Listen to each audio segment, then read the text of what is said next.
And we welcome you in for the final time for the 2023 season to Yellow Jacket Football. I'm Kate Crenshaw, joined alongside Allen head coach Teddy Keaton. Coach, congrats on a great year, a record-setting year for your program. 7-3 overall were the Yellow Jackets, the most wins for the program in close to 80 years. Coach, as you look back, and we'll give a full recap of the Benedict game in a few moments, but as you look back at the season as a whole, what were some of your final thoughts and takeaways on 2023? Well, first of all, after 4 years of losing, it just feels good to be in the winning category. Now that we've gotten into that winning category, we can't stop now. We got to get into the habits of now they know how to win. Now they got to learn how to sustain wins and be able to carry that same success over to the off season and work hard and do the things that we need to do. I'm just proud of my young men. Some of these guys have been a part of this program long enough that they've suffered the losses. They've been a part of some great things that happen here at this university. And for them to be able to cap this off, for those seniors like Gary Barrage and Dre and those guys there that done a tremendous job and added value to our organization in more ways. Sherman, my hat goes off to them because it's many a days they could have packed it up and said, I'm going to go somewhere else. We're not capable of winning. We don't have the resources that everybody else have. But they stuck with me and they bought into what I believed, and I believe that you could be a winner, and it still sticks in the doorway right now. Expect to win, and everything you do, you should expect to win. And I think that was the mindset. And then when Jasher comes along, he has this other slogan called Rise to Greatness when we were transitioning to Division II. That really helped them with the mantra, and we just kept preaching to them. And on every door you go in our locker room and everywhere it says, I didn't come here just to play. I came here to win. Well, Coach, before we dive into the matchup with Benedict and some record-setting accomplishments that were taking place this past season, you mentioned some of those seniors that have that eligibility clock out. Others have an extra COVID year of eligibility floating. We're in that period where you're unsure if guys can come back or if they're done. Give us a little bit of insight, just a few of those names of players that are done collegiately and don't have that option here. Well, Gary Barrage is the only one that's done completely. He can't do anything. That's the only true senior we had. The rest of those guys got an extra COVID year, and we're still TBA on whether they're going to be, are they going to go to grad school and enroll in grad school and give an opportunity to play somewhere else, or will they come back and, try to finish off what they started here? That's the good part about it, is they got options, and the great part about it is that we finished the season in a way that they wanted to finish it in at 7-3. It gives them an opportunity to come back and maybe add a cap to make a run for a SIAC title next year. So all those things are great to be able to sell, and I won't sway them either way. I want them to have the opportunity to do what they need to do and give them that chance to say, hey, Coach, I want to come back. I think that's the biggest blessing that you would have if a guy want to come back to you. At 466 yards per game, Coach, you had the 16th rated offense in the entire country among Division II programs.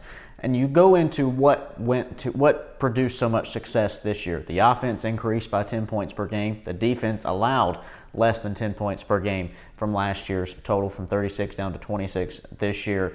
When you look back at those improvements in the spring and the summer, them finally paying off, that has to feel good as a coach. Yes, it does, and we want to continue that growth pattern. When you look back at the numbers, you want to see them growing. That's a testament to their coaches and the people that's putting the work in, the strength and conditioning coach in the offseason. Those things all matter. We still got a long way. It's 5 years. We still got a long way to go. A lot of milestones that we want to create. We set goals at the beginning of the year, and I think they hit all of their goals except for one. In some of them areas, they superseded their goals. We let them create their goals as individuals, and we create goals as an organization. And all of these kids have provided a way to create value for themselves that they could add value to the organization. So that's the things that we're looking for as we go upon our exit interviews and talking to kids about what their decisions and what they want to do. We put a sheet together to talk about the things that we feel that they need to improve on, and we let them, give them a chance to evaluate themselves and talk about the things that they feel that they did well and they didn't do well. And as we go through this process, we're seeing that a lot of what we see is what they're seeing. And I think that is a great thing, because that lets us know that we're reaching them and we're communicating with them effectively to allow them to grow as human beings. Among the players who still have eligibility left, at the top of the list that catches a lot of headlines with 2 years left of Yellow Jacket football is the quarterback, David Wright III, coach for the first time in over a decade.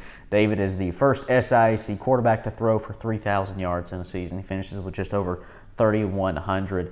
A player coming off an ACL tear after last year. He missed bulk of the spring with that surgery recovery, and he heads into what was a historic fall season. It has to be one of the best redemption stories in college football. How can his successes here in 2023 propel him to 2024? Again, he's another one of those kids that did the work, created value for himself. I tell everybody, the one thing, if you look around your house, you have mirrors. The one thing is the mirror, it tells you exactly what it is. You see what's in that mirror. Now, in our minds, we create this illusion of what we think we should look like. But I think David was one of those people who looked himself in the mirror and he decided, I got a chance to get better, or I can come back worse and worry about what happened. And I think he bought into the rehab. He did all the things the trainers asked him to do. He went to PT every day. And when he got the ability to be able to go back and throw, he went out every day to the field. That was a great value that we added our turf practice field right across the street. He didn't have to go search for a place to go throw the ball. He called up a few of his receivers. Hey, I'm ready to throw the ball. Can I get a couple guys out here? And I love the way the team rallied around him. And they all on the offense, all the receivers were showing up for 7-on-7 throws, catching and, just working on his individual drops and helping him get where he had to go. And you mentioned there the team type approach with so many different receivers involved in the passing game. And David had 31 passing yards, but it wasn't just a one wide out. 4 different players this fall had at least 250 receiving yards on the season. It was DeAndre Ruffin, Armand Harris, Montrell White, and even the tailback, Bo Harrington, got involved in the pass game as well with over 400 receiving yards. Bo tacked on 600 on the ground, over 1,000 all-purpose yards for Bo this fall. Coach, that added a different dynamic to your offense to know that in previous seasons, you didn't have more than 2 receivers with more than 200 yards in a year. This year, you had 4 in the fall. How dynamic was that piece to your offense and helping have available options in the passing attack? I think you have to really the running back plays a role as a check down player. The other receivers got to be able to catch the ball and create opportunities, so you can't just double one. It makes everybody play 53.5 yards wide, 100 yards deep on the field. There's an area that I'm really most proud of, other than the receiving core, is that the O-line and the running game was able to step up to add value to keep David upright. Only in one game this year, and of course that was the Benedict game where they have the best front 7 in the country. They're the number 1 defense for a reason, that they kept David upright and allowed him the opportunities to see all of his receivers and not necessarily have to just make one read and go here. And because they had to cover all the receivers, which made it opportunities for Bo, where I got to hit the check down route, and I think David did a good job of hitting the check down route, being able to create value for Bo. On the defensive side of the football, I think it's no doubt the emerging star of the season was DeLille Wilkins and how well he played. DeLille, the outside cornerback, had the 3rd most interceptions in the SIAC this season with 3 on the year. Coach, this is a player that oftentimes last year was the picked-on guy in the secondary. He faced the most targets as a defensive back last year. This year, though, the tides turned a little bit. What went into his development in the offseason? Again, he was challenged in the offseason about getting better, knowing that Kevin was on the other side, who had led the SIAC with 5 or 6 interceptions last year. Most people's not going to throw at Kevin. So what he did is he started challenging himself. I said, you're going to be picked on a lot. So either you're going to get better or you're going to be, we're going to put toast in your locker every weekend. And I think he challenged himself as an individual, and he worked hard to do the things he needed to do to create value for himself. And he did that. And the first year we got him, we knew he was a talented human being. He just wasn't as confident. And I think this year he played with a lot of confidence, and he's still got areas he needs to grow in. And I think he's, as far as from this year to last year to this year, I'm proud of his growth. From one Wilkins brother to another, we go from DeLille to Demir, cornerback to punter. Coach, probably the most improved aspect of your team was special teams this year. You had Sidi Bajang averaging close to 60 yards a kick, and then Demir averaging almost 40 yards a punt. He finished top 3 in the conference in average punt yards on the season with close to 40. That special teams was self-admittedly a problem in the years past. It would cost you games. It would cost you field position. It would cost you points at times. But this year, a much improved group, especially for a player like Tamil Wilkins. I think Coach Cole and the coaching staff spent a lot of time coming up with opportunities. We coach special teams as a whole. Coach Cole leads that role in being the special teams coordinator. He just needed to grow confidence. You talk about a team that hadn't kicked the football in 4 years, a team that didn't even practice field goal because we had no goalpost to practice it on. And I think that's an area we got to improve in on the field goal and the extra point piece because of our lack thereof practicing it. We had to do it on the run, and now we're kind of getting used to doing it on a regular basis. And guys understanding that special teams is a third of the game, and it's important that we win in those areas. If you take it back to 2022, where we went 2-9 or 2-8, 1-9, if you really want to be prolific about it. We lost those games by 1-3 points. And if you really look at the game, the offense played well enough, the defense played well enough to stop people and keep us in a game.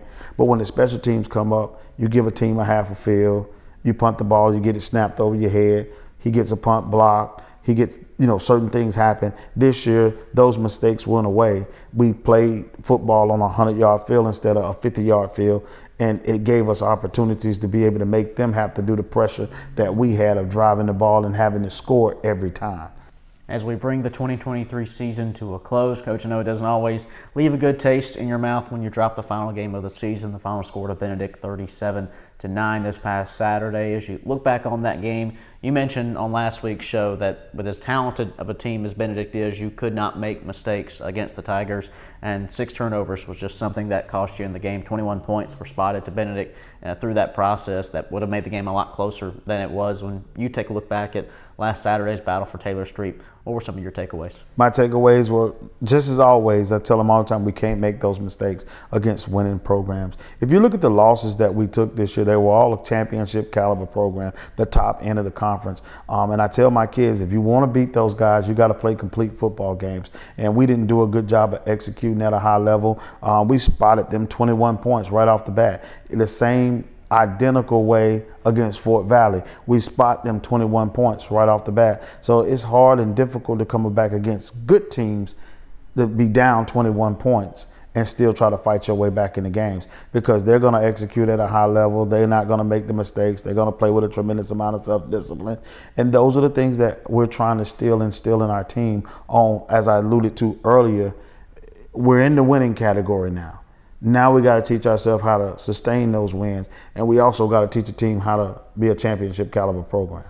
Coach, you were preseason picked 11th out of 13 in the conference. That was something you took personally. That was something that bothered you. You felt like your team wasn't really evaluated correctly by the SIAC media voters, and you finished top 5 in the final poll and the final standings of the season. When you take a look at through 10 weeks, 10 straight weeks, no bye weeks, anything like that, your team battled week after week after week. As it's all said and done now, when you look back at this year's group, what will you remember most? Being the underdog. Nobody, even myself, I get a little choked up when I think about 5 years and you 7 wins. That is almost, I don't think nobody but us in that room believed that we could pull this off. We believed in ourselves. We believed in what we were selling. The ability to be able to retain almost 89% of that football team really led to the success. When we talk about recruiting, nowadays, because of the portal and the options that kids have, you must first re-recruit your team in order to be able to sustain the success, and then you allow yourself an opportunity to plug and play. So I think the coaches, the people that work in our offices, they did a good job of retaining and re-recruiting the kids that we had here. And that says something about what they believe we were doing. They believed they had a chance to win here. That means they bought into those mantras that we set. A lot of people use cliches, it's stories on the wall, different things there, but it's got to be in the organization, from the strength and conditioning department, from the health department, the medical staff. Everybody has to believe that we can win. The moment doubt creeps in, the moment things start, going that way, somebody's got to be there to catch that doubt. You got to let them know, hey, Play the next play. Be where your feet at. See a little, see a lot. See a lot, see nothing. Focus on the details. Do the things that you got to do. We don't focus on a scoreboard. We play the next play. If you do what you do, dominate your box for 60 minutes, the scoreboard will take care of itself. So those are the type of things that we had to remind our team of every week, week in and week out.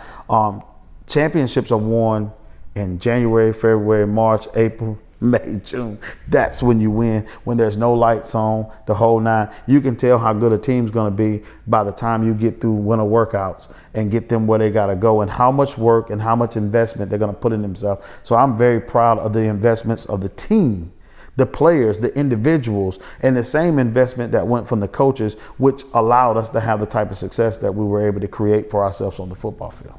With a 7-3 record, the 2023 season has come to a close as of this past Saturday. But Coach, like you said, the prep for 2024 started long before that through the recruiting process. For those fans at home, give us a little bit of insight on what these next few months and weeks and months will look like for you and your staff as you get ready for the 2024 fall. When August came and we started football season, every home game we have 20 to 25 recruits there. Recruiting is now a year-round thing, so you have to have them already ready to go. With the early signing period being in December now, you got to be ahead of the game. So now as we re-recruit our own team, when we get here to November, we're also signing deals and getting commitments from kids that may sign in December and some that may sign in February. So we're just trying to create that space, making sure we know where we got the plug and play at. We have to know what we need to be, what areas need to be addressed. And that's us evaluating our team. And that's why exit interviews are important, because I alluded to this earlier, you have silent quitting.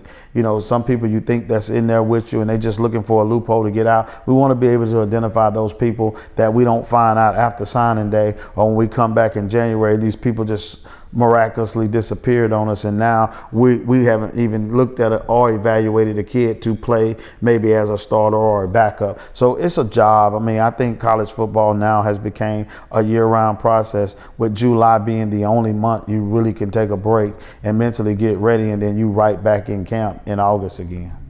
The most wins in Allen football single season since 1963, the first 3,000-yard passer in the SIAC in over a decade, most points ever scored in a single season in Allen history. It was a record-setting year for the Yellow Jackets as they close out the 2023 campaign with a 7-3 record. 2024, it's about 8 months away, but it'll be here before you know it. Coach, appreciate you today, and as always, thank you for your time all season. We thank you guys for what you do. I appreciate everything you brought to the table. My TV show, I mean, the notoriety. I think the people away don't value what we do here as what the media brings to us, and our exposure that we get. Those things make it, and we make the fans, as we sit here every week and we talk about players, coaches, and different things, it allows them an opportunity to be in their living room listening to what we're doing at Yellow Jacket Football.